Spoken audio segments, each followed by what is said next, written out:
The 38-minute war. Imagine a war so short. You could start it, make a cup of tea, and it would already be over. No drawn-out battles, no prolonged chaos.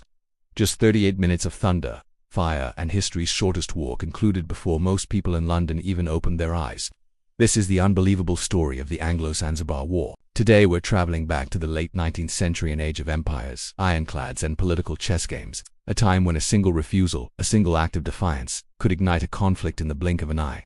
And that's exactly what happened on the island of Zanzibar in 1896, when a sultan said no. Just one word that triggered a war shorter than an episode of this channel. Zanzibar wasn't just a tropical paradise. It was a strategic jewel off the coast of East Africa.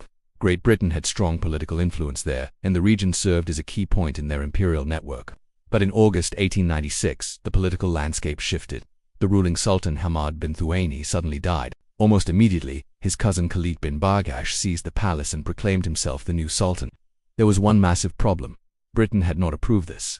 And under the protectorate agreements, a new sultan needed British consent. Khalid didn't ask, Khalid didn't wait. Khalid simply walked in and took the throne. And London was not amused.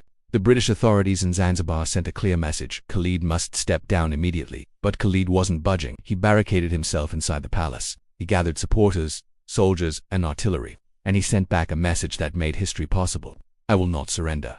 That defiance sealed the fate of the next 38 minutes. By the morning of August 27th, Royal Navy ships armed to the teeth were positioned just offshore, their cannons locked onto the palace, their captains waiting for the order. A final ultimatum was delivered. Khalid had until 9 a.m. to abdicate. He still refused. So at 9:02 a.m., 2 minutes after the deadline, the British fleet opened fire. And the shortest war in recorded history officially began. The sky erupted. Shells thundered across the harbor. The palace walls, magnificent but ancient, shattered almost instantly under the barrages of modern British naval firepower. Zanzibar's defenders fired back, but their outdated artillery didn't stand a chance. Columns collapsed. Smoke billowed over the city. Chaos swept through the palace grounds. In less than half an hour, over 500 men lay dead or wounded, many trapped beneath the ruins. And as the bombardment intensified, Sultan Khalid, realizing the throne was lost, slipped out the back and fled. While his palace fell, he ran for refuge, leaving behind the wreckage of his 38-minute reign. By 9:40 a.m., the guns fell silent. 38 minutes after it began, the war was over. British forces marched into the shattered palace, raised their flag, and installed a new sultan, one who aligned with their political interests. For Zanzibar, life changed in less than the time it takes to watch a YouTube documentary.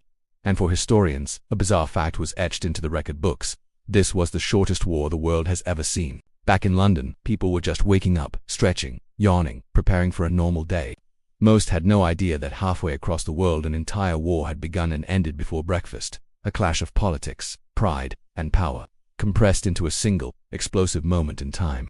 And that's the incredible tale of the 38-minute war, a reminder that history doesn't always unfold slowly. Sometimes, it happens in a blink. If you enjoyed this story of history's shortest conflict, stick around. There are countless more unbelievable moments waiting just beneath the surface of the past. Thanks for watching.